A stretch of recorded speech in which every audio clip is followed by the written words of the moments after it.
তোমরা জানো আজকে আমি আবার পিঠা বানাবো। পৌষ সংক্রান্তির দিন পিঠা বানিয়েছিলাম কিন্তু সেটা খেতে পারিনি।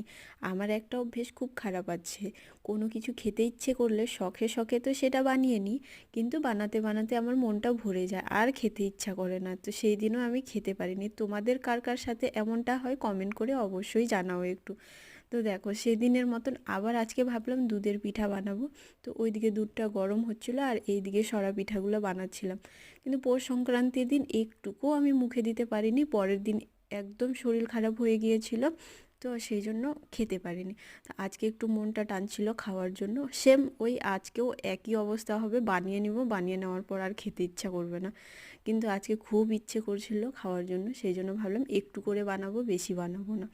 তো দেখো এইদিকে পিঠাগুলো খুব সুন্দর হচ্ছিলো, ওইদিকে দুধ গরম করতেও দিয়ে দিয়েছিলাম কড়াইয়ে।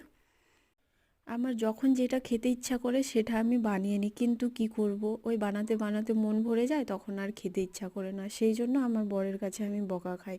আর বেকার জিনিসগুলো নষ্ট হয়ে যায়। নষ্ট তো হয় না, আমাদের বাড়িতে দুটো বাচ্চা আছে, তারাই এসে খেয়ে নেয়, আমি ডেকে ডেকে খাইয়ে দিই সবাইকে। তো দেখো এদিকে রুটিগুলোও হয়ে গেছে আর এদিকে দুধ গরম হয়ে গেছে। তো একটা একটা করে রুটিগুলো আমি দুধের মধ্যে দিয়ে দিচ্ছি, চিনিটা আমি আগেই দিয়ে দিয়েছিলাম, চিনিটা গলে গেছে দুধের মধ্যে। তো দেখো এদিকে পিঠা আমার রেডি হয়ে গেছে, তো আমি ভাবলাম কি আজকে আগেই খাবো আমি।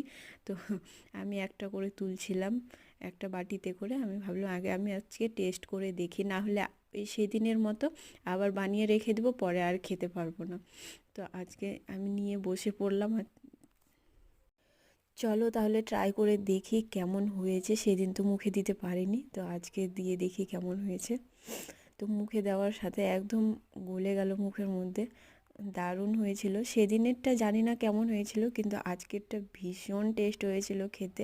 আর একটু করে বানিয়েছি তো, একটু জিনিস অবশ্যই ভালোই হয়, আর বেশি করে বানালে কিন্তু ভালো হয় না। তো ভীষণ দারুণ, খুব ভালো হয়েছিল, তো আমার তো বেশ ভালোই লাগলো।